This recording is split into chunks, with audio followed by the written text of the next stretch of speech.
आज मैं आप लोग को बताऊंगा बनारस स्टेशन से काशी विश्वनाथ टेम्पल आप कैसे जा सकते हो। ऑटो कहां से पकड़ना चाहिए, ऑटो वाले कितने पैसे लेंगे, ऑटो वाले किधर किधर रास्ते से आपको लेके जाएंगे, ऑटो का लास्ट स्टॉपेज क्या होने वाला है, सब कुछ बताऊंगा। इस वीडियो को बस आप लोग एंड तक देखो। सबसे पहले आप लोग ये जान लो, वाराणसी स्टेशन अलग है और बनारस स्टेशन अलग है। बनारस स्टेशन का पहले नाम होता था मडुआडीर, लेकिन इसका नाम बदल करके अब बनारस हो चुका है।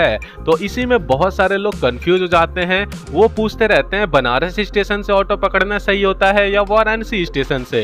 सबसे बेस्ट तो आपके लिए वाराणसी स्टेशन से होता है, लेकिन अगर आपकी स्टॉपेज लास्ट बनारस है, मतलब आप मड़ुआडीह स्टेशन के पास उतर जाते हो बनारस जंक्शन पे, तो यहाँ से भी आप जा सकते हो। तो सबसे पहले आप लोग एक चीज का ध्यान रखना, जब भी आप स्टेशन से बाहर निकलो कोशिश करो 1 नंबर गेट से बाहर निकलो। अभी जो आप स्टार्टिंग में देखे हो वो पीछे का रास्ता था। ये जो अभी देख रहे हो बनारस लिखा हुआ है, नॉर्मल ये बसें वसें जा रही हैं, यहाँ पे आप लोग 1 नंबर से बाहर निकलोगे। तो 1 नंबर से जब आप लोग बाहर निकलोगे, यहाँ पे आपको ऑटो और टोटो वाले मिल जाएंगे। उनसे आप नॉर्मली बोलोगे भैया हमें गोदौलिया जाना है काशी विश्वनाथ टेम्पल के लिए, तो वो आपको यहाँ से लेकर के जाएंगे। मात्र 20 रुपए भाड़ा होता है, कभी कभी 5 रुपए ज्यादा ले सकते हैं। हो सकता है फेस्टिवल के टाइम अगर आप आते हो तो 30 रुपए भी ले सकते हैं। ये आपको गोदौलिया के लिए लेकर जाएंगे, बट गोदौलिया पे आपको नहीं उतारेंगे। उससे पहले आपको लक्सा पे एक पीडीआर मॉल आता है, उस मॉल के पास आपको उतार देंगे।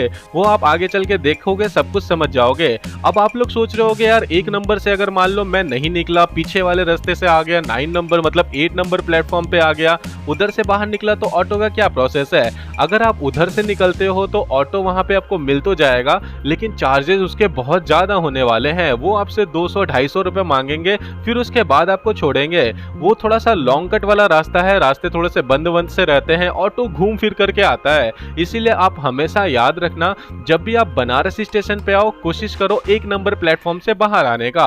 अब यहाँ पे ऑटो आपको ब्रिज के नीचे से क्रॉस करके सीधा लेकर के आएगा महमूरगंज चौराहे पे। कभी कभी ऑटो एकदम सीधा चला जाता है, कभी कभी टर्न हो जाता है। अगर आप सुबह 8 बजे से पहले और रात के 9 बजे के बाद अगर आते हो, विश्वनाथ टेम्पल जाते हो, तो आपको सीधा लेके चला जाएगा, क्योंकि 1 वे रास्ता है, पूरा खाली होता है। पुलिस वाले भी बैरिकेड वगैरह हटा देते हैं। लेकिन आप सुबह 8 बजे से रात के 9-10 बजे तक अगर जाते हो तो इस वाले रास्ते से आपको लेकर के जाएगा ऑटो वाला। ये रास्ता भी आपको मंदिर तक ही लेके जाएगा, बट ये रास्ता थोड़ा सा लंबा पड़ जाता है, क्योंकि इस रास्ते से गलियों के थ्रू होते हुए ऑटो आपको मंदिर तक लेकर जाएगा।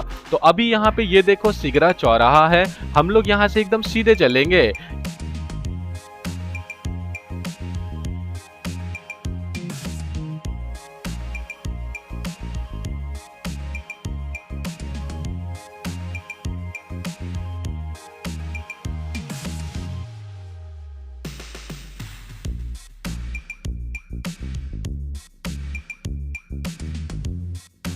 अब ये हमारा रास्ता सिंगल वे है, मतलब एक ही रास्ता है जाने के लिए भी और आने के लिए भी। तो थोड़ी बहुत ट्रैफिक आपको यहाँ पे देखने को मिल सकता है, वो भी शाम के टाइम में या सुबह के टाइम में। दोपहर में तो बिल्कुल भी नहीं है, लेकिन आप दोपहर में जाओगे ही नहीं, क्योंकि मंदिर दोपहर में बंद रहता है। 12 से 4 बजे तक मंदिर में आप लोग दर्शन नहीं कर पाओगे, लेकिन हाँ मंदिर के अंदर प्रवेश कर पाओगे।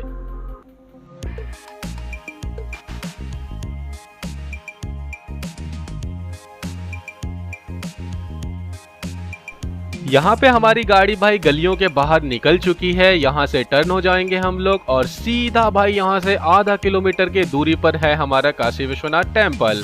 अब ऑटो टोटे वाले आपको एकदम मंदिर तक तो लेके नहीं जाएंगे, उससे 200 मीटर 150 मीटर पहले ही उतार देंगे। तो ये लोकेशन आप लोग देख लो, यहाँ पे आपको ऑटो और टोटो वाले ड्रॉप कर देंगे। सामने वी मार्ट देखने को मिल जाएगा और इस एरिया का नाम है लक्सा, और यहीं पे है आपका पीडीआर मॉल। ऑटो टोटो वाले पीडीआर मॉल पे ही आपको उतार देंगे, इससे आगे नहीं जाते हैं, क्योंकि इससे आगे जाने का रास्ता इनके लिए बंद है।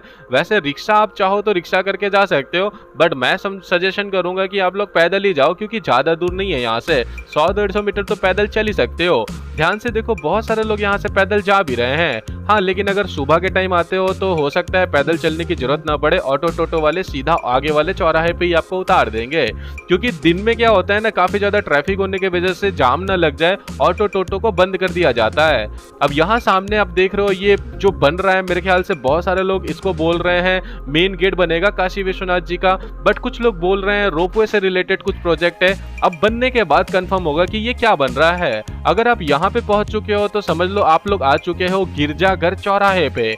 बहुत सारे लोग यहाँ पे कंफ्यूज हो जाते हैं, उनको लगता है कि यही गोदौलिया चौराहा है, लेकिन ये गोदौलिया चौराहा नहीं है, ये हमारा गिरजाघर चौराहा है। ये व्हाइट कलर का आप चर्च देखो, यही गिरजाघर चर्च है। अब हम लोग चलेंगे यहाँ से सीधे टाइप में, कहीं भी यहाँ पे टर्न मत होना, क्योंकि हम लोग अगर टर्न हो जाएंगे तो गलियों में भटक जाएंगे।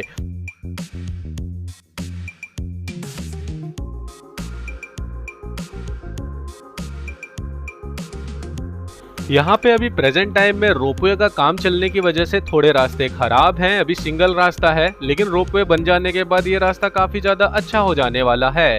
अब यहाँ पे ध्यान से देखो, ये हमारा गोदौलिया चौराहा है। राइट साइड वाली जो बिल्डिंग है वो हमारा 2 व्हीलर पार्किंग है। बहुत सारे लोग इसे होटल समझ लेते हैं या घर समझ लेते हैं, बट घर या होटल नहीं है, ये 2 व्हीलर पार्किंग है। और लेफ्ट साइड वाली जो बिल्डिंग है वो हॉस्पिटल है, मारवाड़ी हॉस्पिटल। इमरजेंसी में अगर आपको कोई प्रॉब्लम होता है तो आप यहाँ पे आकर के अपना दवा वगैरह करा सकते हो।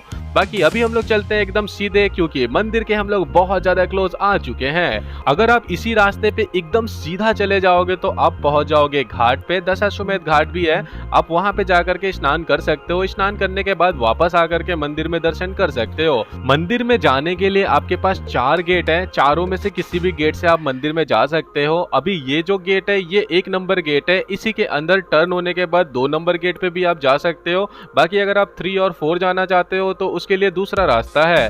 4 आपको रोड बाय रोड जाना पड़ेगा और 3 के लिए आपको घाटों वाले रास्ते पे जाना पड़ेगा। अभी इस टाइम पे घाट में पानी है। अब आपको एक मैं बोनस वाली बात बताता हूँ, अगर आपको 3 नंबर पे, 4 नंबर पे या 1 नंबर पे काफी ज्यादा भीड़ देखने को मिलता है तो आप 2 नंबर वाले रास्ते से जा सकते हो, जिसके बारे में सिर्फ और सिर्फ लोकल लोगों को पता है, टूरिस्ट लोगों को ज्यादा उसके बारे में नॉलेज नहीं है। अगर आप लोग कभी बोलोगे तो मैं उस पर वीडियो बना दूंगा। 2 नंबर गेट भी काफी ज्यादा आसान है और काफी ज्यादा खाली खाली सा रहता है। बाकी वीडियो पसंद आई हो तो लाइक करो, चैनल पे नए हो तो सब्सक्राइब करो। मिलता हूं मैं नेक्स्ट व्लॉग में, अभी के लिए बाय बाय।